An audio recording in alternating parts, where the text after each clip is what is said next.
Sir, medyo magta-touch ako sa medyo sensitive na matter. Kasi sir, syempre may mga nagsasabi, tapos na tayo sa Duterte ng 6 years, o tas Duterte na naman ba ulit, another 6 years. Sir, will that be good for the country na another Duterte just in case manalo po si VP Sara? Definitely. Definitely. Wag naman tayong maging unfair sa mga Duterte. Pinagbigyan nga natin yung mga Aquino, pinagbigyan natin yung mga Marcos. Eh di lalo na siguro yung mga Duterte na nagkaroon ng 96% na sa survey, di ba? Na Mm-mm. trust and approval rating. Yan ang siguro naman hindi natin dapat ipagdamot yan sa mga Duterte. At nakita naman natin ng Davao, ang Davao City hanggang ngayon ay namamayagpag. At alam mo, ang Davao City, walang utang yan. Ha? Siguro, lagi nilang tinatanong, ano bang kakayahan ni BP Inday Sara? Eh, nung naging mayor yan, walang iniwan na utang yan sa Davao. At nakita natin hanggang ngayon, progresibo ang Davao.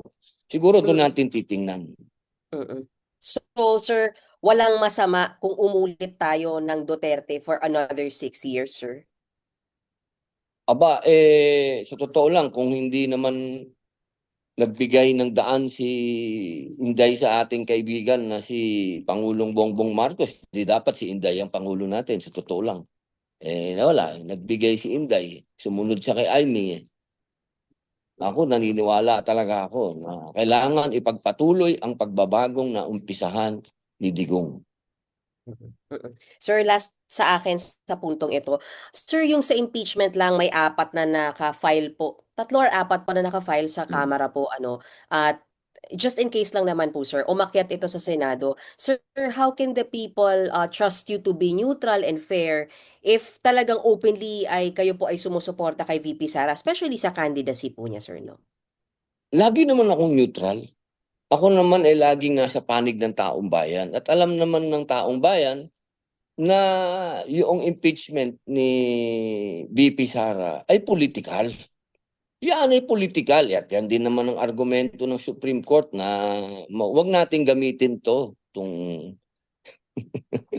nakakatawa lang talaga. Pero ako pinagbibintangan ng maraming tao na talagang ako daw mali, tama, talagang Duterte. Hindi po, ako'y may mandato sa Senado.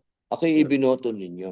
Kung ano yung tama, yun po ang gagawin natin. At nakita naman po natin yung impeachment na una, puro naman po talaga political yon. At nalaman na rin po natin na nagkaroon na ng money pot doon. Di ba? Na, meron talagang perang pinag-usapan doon.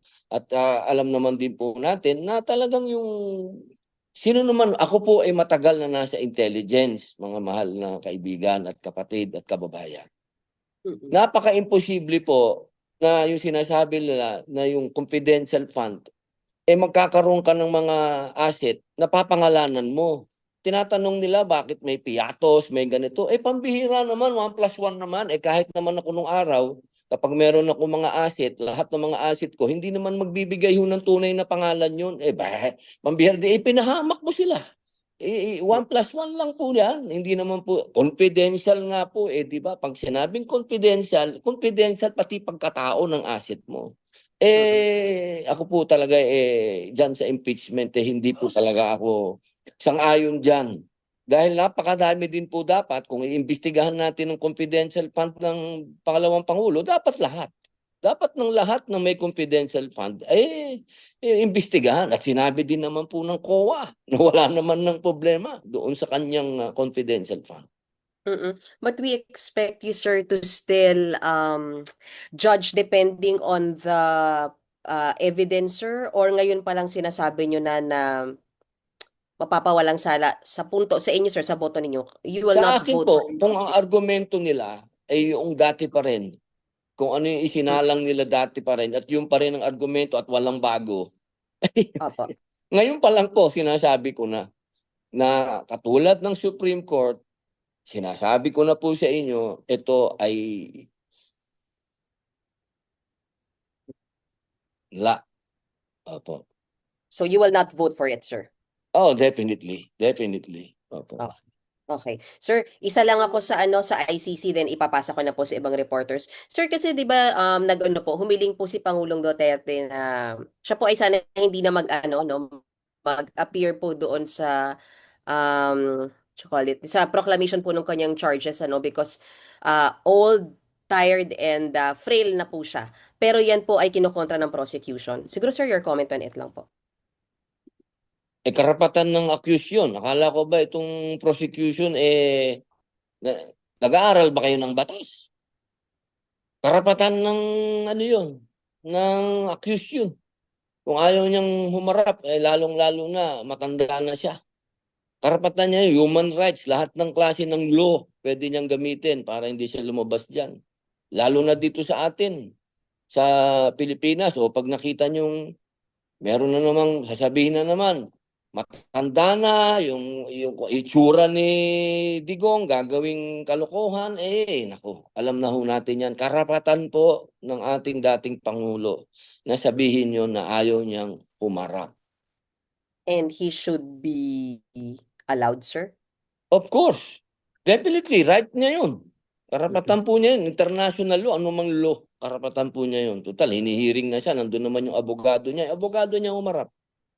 Opo. Okay. Sir, that's all from me. I'll give sir yung floor kay RG Cruz po ng ABS-CBN. Salamat po, sir. Salamat po. RG. Hi sir, good afternoon po. I hope you can hear me. Sir, first question po, kayo po ba ay pupunta sa The Hague para magbigay ng suporta kay Pangulong Duterte dun sa kanyang confirmation hearing sa ICC? Ah, alam mo, kung tatanungin mo yung puso ko, oo, gusto kong pumunta. Talagang gusto kong tumakbo doon. Gusto kong magpakita at paramdam sa mga tao nando doon. Kasi lagi ko namang ginagawa yan. Kaya lang may session pa. Noong kasi last year, campaign season, walang session, nakapagbantay ako doon. Pero ngayon may session pa eh. Hindi ko magagawa yan dahil siyempre meron akong mandato at ako yung nagsumumpa sa ating taong bayan. Kailangan ko nandito ako. Siguro pagdating ng bakasyon, makapunta ako doon. Sir, kayo pa, ano pang inaasahan ninyong pwede pang mangyari dito sa prosesong pinagdadaan ng dating Pangulo? Katulad ng defense, at Mm. katulad din ng sinasabi ng ating mahal na Vice Presidente, nalulungkot kami lahat kasi parang nagiging, alam mo na, parang pakiramdam namin bias yung ICC. At lahat na lang ng pina-file, lagi na lang hindi. Parang nakakalungkot. Opo. Pero siyempre, nandun pa rin yung aming hope na sana dumating din yung pagkakataon na wag naman maging parang gawin nating political ito. Diba? Dapat kung ang argumento nila ay patungkol sa human rights, dapat pantay-pantay ang human rights natin. Meron din karapatan ang mga taong nagmamahal kay Digong. Kung binibigyan nila ng karapatan yung mga hate si Digong, dapat yung mga nagmamahal din tingnan din nila dahil pare-pareho lang tayong human. Okay. Sir, sa pagkakaalam po ninyo, ano po ang estado ng kalusugan ng dating Pangulo ngayon?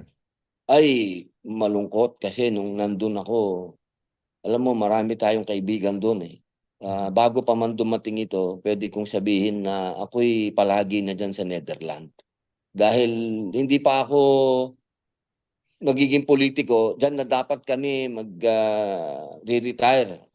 Mhm. Kaya ako nagulat sila, ba't nandun ako kagad? Kasi may visa ako. Alam Mhm. nyo, marami tayong mga kababayan doon na taga doon na nagsasabi talaga. Yung iba ay may boyfriend pa doon sa loob ng kulungan. Talagang may nangyari na natumba si Digong. Natumba si Digong, nabagok yung ulo. Alhamdulillah at walang nangyaring damage sa kanya. Kung ganun na ang sitwasyon ni Digong na hindi na siya makalakad, dito naman nakita naman natin noon hindi na nga siya makalakad mag-isa. Di lalo na doon sa kulungan. At doon po sa kulungan niya, solo siya doon. Hindi po yan parang kulungan dito sa atin na meron kang mga kasama. Hindi po, solo-solo. Parang solitary confinement nga po yan eh. Kaya minsan siya pa naglalaba, siya pa napakadelikado po para sa edad ni Digong. At ano pa ba naman ang aasahan natin? 81 na si Digong. Ano ba ang aasahan natin? Yun ho ang matagal ko nang pinakikiusap. Ano pa ba ang makukuha natin sa matanda? Yun po.